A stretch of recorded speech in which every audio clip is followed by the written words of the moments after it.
सबसे पहले महादेव के चरणों में प्रणाम करती हूँ, मेरा प्रणाम स्वीकार हो। मैया पार्वती के चरणों में प्रणाम करती हूँ, मेरा प्रणाम स्वीकार हो। कार्तिक गणेश दोनों भैया के चरणों में प्रणाम करती हूँ, मेरा प्रणाम स्वीकार हो। सभी देवी दुर्गा के चरणों में प्रणाम करती हूँ, मेरा प्रणाम स्वीकार हो। जितने मेरे गुरु भाई बहन हैं मैं उनको प्रणाम करती हूँ और महादेव से दया मांगती हूँ कि हे महादेव सब पर दया कीजिए, पल पल दया कीजिए। गुरु भाई बहन, आज मैं आप लोग को जो कथा सुनाने जा रही हूँ, देवरानी और जेठानी कथा सुनाने जा रही हूँ। कथा बहुत सुंदर है, शुरू से अंत तक सुनिएगा और रहस्य जानिएगा, क्योंकि जब महादेव का कथा और चर्चा चल रहा है तो आधा सुनने से महादेव का अपमान होता है, पूरा सुनने से ज्ञान होता है। तो कथा शुरू से अंत तक सुनिए और मेरे वीडियो को लाइक कीजिए। और कथा अच्छा लगे तो मेरे वीडियो को लाइक कीजिए, चैनल को सब्सक्राइब कीजिए और कमेंट बॉक्स में हर हर महादेव जरूर लिखिए, क्योंकि भगवान का नाम बोलने से, लिखने से, सुनने से सब कष्ट दूर होता है। और आपका एक लाइक, एक सब्सक्राइब और भक्तों तक और शिव शिष्य तक पहुंचता है, इसलिए आप सब्सक्राइब जरूर करें और लाइक वीडियो को जरूर करें। तो चलिए कथा शुरू करती हूँ। किसी गांव में एक व्यापार रहता था। व्यापार इतना उसका खुशहाल परिवार था। उसकी पत्नी, 2 बच्चा, 2 बेटा था उसका। अब व्यापार पे महादेव का दया ही था, कृपा था कि मतलब वो इतना कमा लेता था तो अपने परिवार को हंसी खुशी से रखने लगा, हंसी खुशी रहने लगे। फिर कुछ दिन के बाद क्या होता है, दोनों बेटा धीरे धीरे बड़ा हो गया। जब बड़ा हुआ तो व्यापार सोचा, पहले बड़ा वाला बेटा जो था वो बड़ा हुआ तो व्यापार सोचा कि क्यों ना बड़े वाले बेटे का शादी कर दूं, घर में बहू आएगी। उसको पत्नी जो थी व्यापार की तो वो भी धीरे धीरे बूढ़ी हो गई थी। जब बच्चे बड़े हुए तो बड़े वाले बेटे का शादी कर दें। जब बड़े वाले बेटे का शादी किए तो बहू आई। घर में सब पहले से ज्यादा और हंसी खुशी से परिवार रहने लगा। बहू थी, वो घर का सब काम करती और सबका ध्यान रखती। बहू बहुत अच्छी थी, बड़ी वाली जो थी बहू बहुत अच्छी थी। लेकिन उसको बहुत दिन हो गया, 2-4 साल बीत गया, लेकिन उसको कोई बच्चा नहीं हुआ। फिर व्यापार क्या किया और उसकी पत्नी उसको कितने सारे डॉक्टर से दिखाए, तब भी पूजा पाठ में भी बहुत रुचि रखती थी वो, तब भी उसको कोई बच्चा नहीं हुआ। काफी साल बीत गया। ऐसे धीरे धीरे देखते देखते छोटा वाला बेटा भी सियान हो गया। जब छोटा वाला बेटा सियाना हो गया तो उसको भी सोचे कि शादी कर दें। तो छोटे वाले बेटे की शादी हो गई। अब घर में 2-2 बहुएं हो गई और छोटी बहू का आते ही कुछ दिन के बाद छोटी बहू गर्भ से रह गई, उसको बच्चा होने वाला रह गया। और उसके साथ साथ उसकी बड़ी वाली जो थी जेठानी बहू, वो भी पेट से हो गई, उसको एक बच्चा होने वाला था। तो घर में सब छोटी बहू को बहुत लाड करते थे, कहते थे कि छोटी बहू का पाव जो है हमारे घर के लिए बहुत शुभ है, कि घर में आते ही बड़ी बहू को बच्चा नहीं हो रहा था, वो भी पेट से है और छोटी बहू भी पेट से है। फिर क्या हुआ कि 9 महीने के बाद बड़ी वाली बहू को भी उसके कोख से एक बेटा पैदा होता है और छोटी वाली बहू के पेट से एक बच्चा पैदा होता है, बेटा।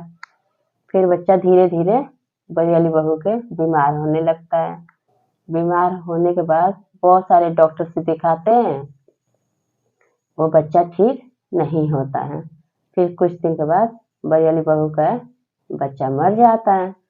और उसी समय जब बड़ी वाली बहू का बच्चा मर जाता है तो जो छोटी उसकी देवरानी होती है, छोटी वाली बहू होती है, उसका बेटा जो होता है उसको संजोग से पूर्व जन्म की बातें याद आता है। तो उसकी जो बड़ी मम्मी होती है, बड़ी बहू होती है, तो कहती है, रोती है, कहती है पता नहीं मैंने ऐसा क्या किया है कि एक तो इतने साल बाद मुझे भगवान मेरा गोद भरे थे और वो सोना कर दे। पूरे गांव में, टोला समाज सब में एकदम सनसनी मच जाता है, दुख का माहौल हो जाता है। तब उसी समय क्या होता है कि छोटी बहू का जो लड़का था उसको पूर्व जन्म का सब बातें याद आ जाता है और वो कहता है अपनी बड़ी मम्मी से कि बड़ी मम्मी, ये आपका पूर्व जन्म का एक कर्म है जिसके कारण आपका गोद सूना हो गया है। आपने पूर्व जन्म में ही पाप किया है जो इस समय आप भोग रही हैं। तो बड़ी वाली उसकी मम्मी कहती है, बड़ी जेठानी, कि ऐसा मैंने क्या किया है पूर्व जन्म में जो मैं इस समय भगवान मुझे गोद सूना कर दिया। फिर वो कहता है, पूर्व जन्म में मैं और जो ये मेरा आपका लड़का मर गया बड़ी मम्मी, हम दोनों बिल्ली थे। हम दोनों आप दोनों के किचन में आए थे। तो आपके किचन में जब वो बिल्ली गया तो उसको इतना मार मारी, इतना घायल करी कि उसका कमर टूट गया। और मैं इनके किचन में आया तो इनके किचन में मैं ढेर सारा दूध पिया, पेट भर खा के तब गया मैं। फिर वो बिल्ली मरते हुए कुछ दिन के बाद ही, हम दोनों दोस्त थे, वो मरते हुए बोला कि मैं इसके घर में जाऊंगा और जिस तरह से इसने मेरा कमर तोड़ा है, एक दिन मैं भी इसका कमर तोड़ूंगा, मैं इसका बदला जरूर लूंगा। तो वही बेटा बनके आपके कोख से पैदा हुआ था। जिस तरह से आपने उसका कमर तोड़ दिया कि कमर टूटने की वजह से तरफ तरफ के मर गया, उस तरह से मैं भी उसके वियोग में मैं भी मर गया। तो मैं भी बोला कि मैं भी अगले जन्म में मैं इनका खाया हूँ तो इनका कर्जा जरूर उतारूंगा। तो इस जन्म में वो आया था आपका कर्जा उतारने और मैं भी आया था इनका कर्जा उतारने। तो आपका पूर्व जन्म का कर्म है जिस कारण कि वो कर्जा उतारने आया था। इस तरह से जब बड़ी मम्मी उसकी सुनती है उस बच्चे के मुंह से, देवरानी के बेटे के मुंह से, तब वो रोने लगती है, कहती है कि मुझे नहीं पता कि पूर्व जन्म का इतना बड़ा पाप करती हूँ, अब आज के बाद में कोई पाप नहीं करूंगी। जो भी बिल्ली हो, कुत्ता हो, जो भी इंसान आता है, चाहे साधु संत जो भी उसके दरवाजे आते हैं, उनको वो खाली नहीं जाने देती है। और वो छोटी वाली जो देवरानी होती है तो उससे कहती है कि मैं कैसे अपना पाप कम करूं, कैसे मेरा पाप कटेगा। तो उसकी देवरानी कहती है कि दीदी आप ऐसा करना, वो शिव शिष्या रहती है, वो शिव गुरु का बहुत बड़ा भक्त रहती है, पूजा पाठ में बहुत रुचि रखती है। तो कहती है कि आप दीदी ऐसा करो, आप रोज शिव चर्चा सुना करो और 108 बार नमः शिवाय का जाप करो और भगवान से दया मांगो। इससे ये होगा कि महादेव आपका सुनी गोद फिर से भर देंगे और फिर से आपका गोद हरा भरा हो जाएगा। और महादेव देवों के देव हैं, सब देव हैं, वो महादेव हैं। ये बात जब सुनती है जेठानी तो दोनों बहुएं मिलकर, देवरानी और जेठानी, महादेव का दया मांगने लगती हैं और चर्चा सुनने लगती हैं, चर्चा में जाने लगती हैं, 108 बार नमः शिवाय का जाप करने लगती हैं।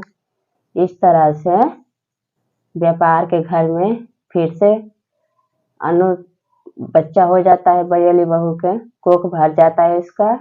तो इस तरह से ये सब कुछ हुआ महादेव की कृपा से।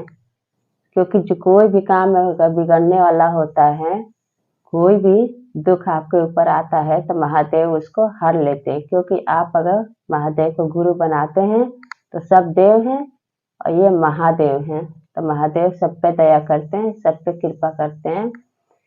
तो गुरु भाई बहन, ये कथा आप लोग कैसा लगा कमेंट बॉक्स में जरूर बताइएगा। तो हर हर महादेव, मैया पार्वती की जय।